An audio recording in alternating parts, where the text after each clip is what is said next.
next speaker is Mr. Cyril Jacob. He's Managing Director of Ascentis, and he's going to talk to us about how will AI transform the hotel construction industry. Thank you.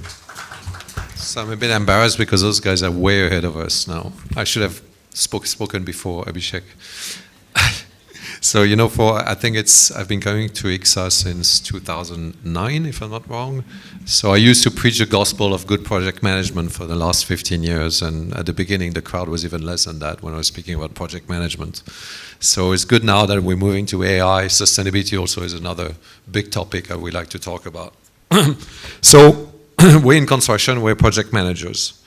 And there's a lot of hype. I mean, all of you, I'm sure, getting 4 or 5 emails a day from softwares which are AI enabled, right? So we do get 2.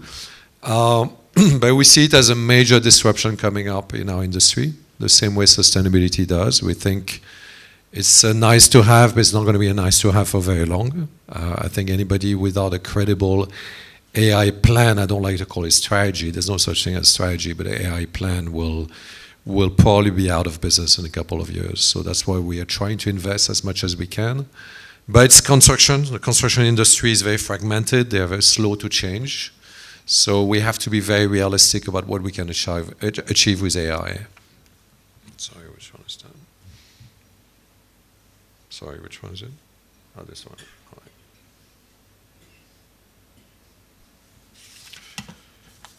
right. So I was just having a discussion with Gaurang, who's going to speak after me, about BIM, AI is all about digitalization, yet when you look, every time we start a new project, one of the first topic is, are we going to use BIM or we're not going to use BIM, right? So it shows that the construction industry is still very hesitant to adopt new technologies, right? It's still a nice to have, and there's definitely a cost to that hesitation in our business. And this hesitation shows in the numbers. These are the productivity numbers of the construction industry versus, manufacturing in the last 20 years. Construction, I think, except agriculture and construction are at par. But construction is a big laggard in terms of productivity and adopting new technologies. So the question is not, whether AI will matter in construction, but how we're going to make it a good use of it properly, because we're a very fragmented industry. The supply chain is extremely complex, and AI will not resolve all the challenges facing the construction industry, but will definitely help in a number of sectors.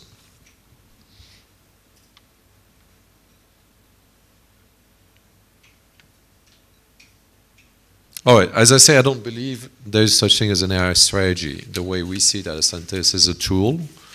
Maybe all those tools will become strategy over time, but right now I think the key is in targeting applications in our day-to-day business where AI can make a difference.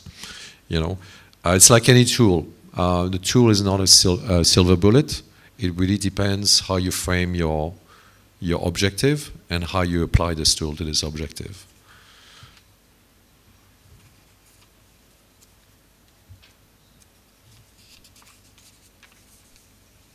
So I've listed a couple of points where we think AI can make a difference, but it's really important. We ask ourselves that question every time we talk about AI in-house.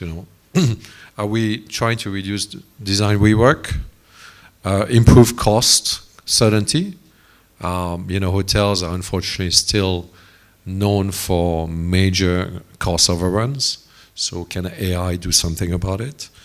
Reduce the construction risk, speed up decisions, and more support less experienced teams. I think anyone working in this industry today is facing the same challenge over the last 18 months of finding talent. Talent is increasingly scarce, so how do we bring technology like AI to supplement this lack of talent on the market, and share the expertise with the more junior employees we have.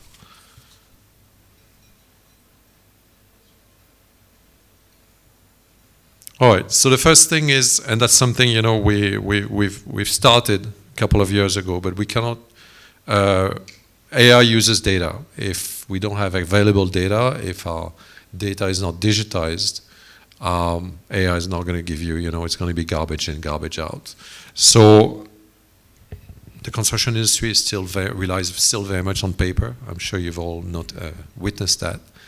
And there's a huge, tremendous work to be done to digitize this data before we can use AI, we can leverage AI efficiently. So that's something we've started at Ascentis, the cost plans, even the minutes of meeting, the agendas, the notes, the reports, digitize all that so that AI can access it. I'll talk to you a little bit later about, how to manage database in the age of AI and how, if it's digitized, AI can help you skip a few stages.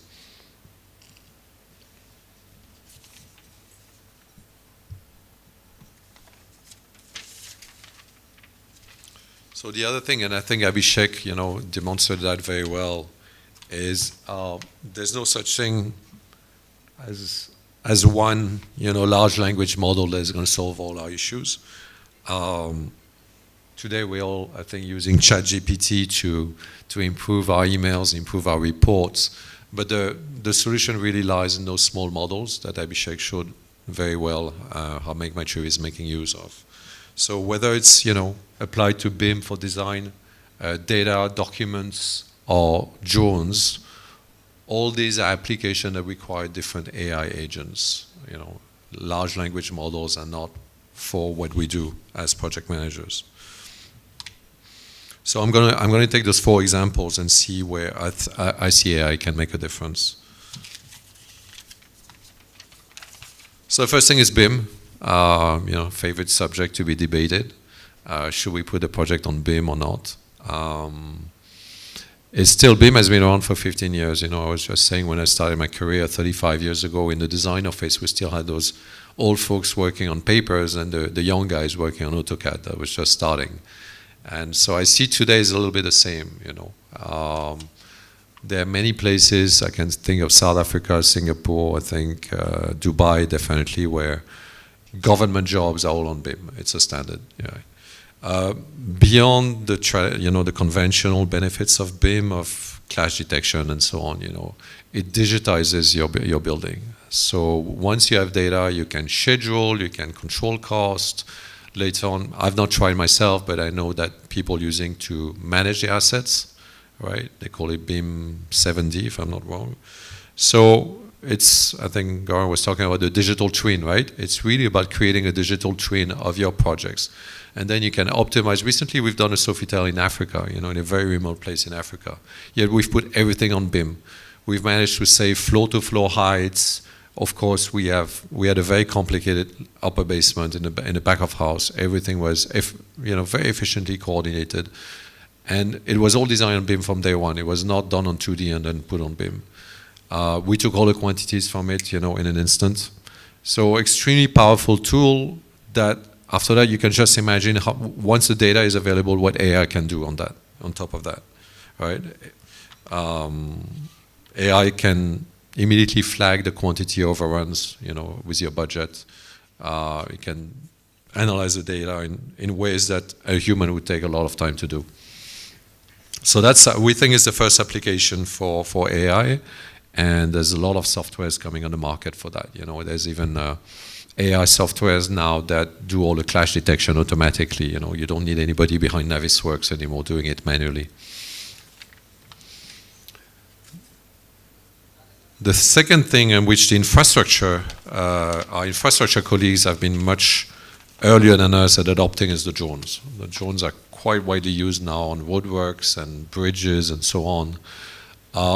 Because again, they are connected to the BIM model. They can be connected to the BIM model. They can immediately track deviation from the design. Quality control now, there are softwares coming on the market where they immediately flag any deviation to the setting out, and so on and so on. So this is also something that, and it's already there, there's already vendors coming and presenting their solutions. Again, a lot of help in terms of quality control and monitoring the progress of projects.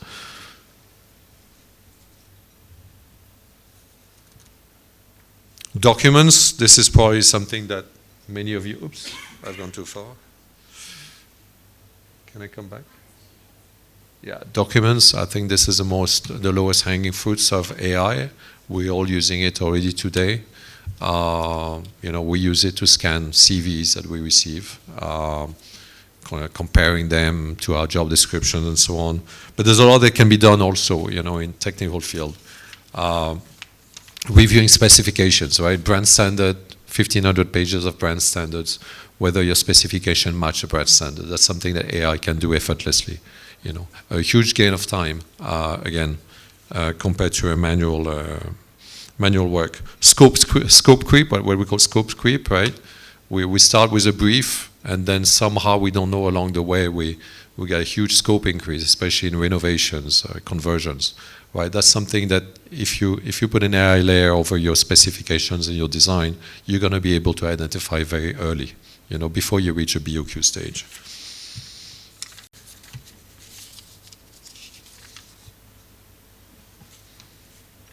And last is the data, and my colleague Satish is here, and we're looking at how we should build an architecture for cost data. In the old days, we would have taken all our costs from all our BOQs, and we have put a couple of data entry people behind it, entering in a database.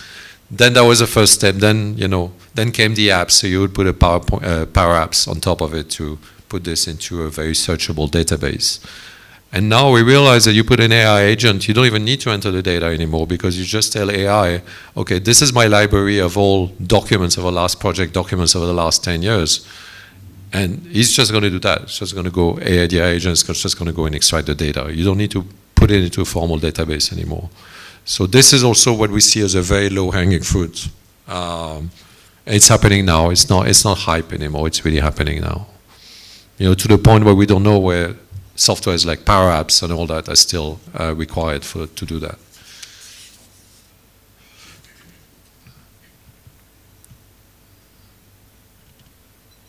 So what we all discuss all the time is what it does to people, whether it's going to take our jobs, whose job is going to take first. And at least from a project manager perspective, we see it as a huge productivity boost, right? We don't see it as replacing people, but we can focus on time on what matters most, right?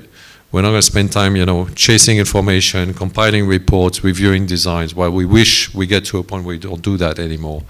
And we have more time, to make informed decisions, make trade-offs, look at risk, things that we're still probably better than AI at doing. So I don't think it will replace people. It will just free more time to do the value-added work.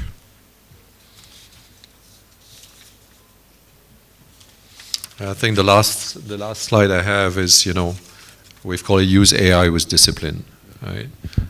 It's very easy to get lost. You have your meetings, say, okay, what's our AI plan? It's very, very easy to get lost into it. So really focus, as we said, on the application where you'll get this productivity boost and you have the data. If you don't have the data, AI is not going to be able to help you. So yeah, define really what's the input and what you want to get out of it. And this is a discipline we've been trying, to implement at Ascentis in all those developments. Thank you. Thank you very much.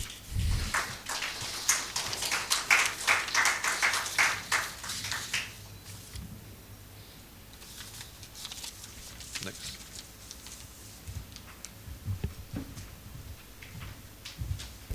Thank you, Mr. Jacob.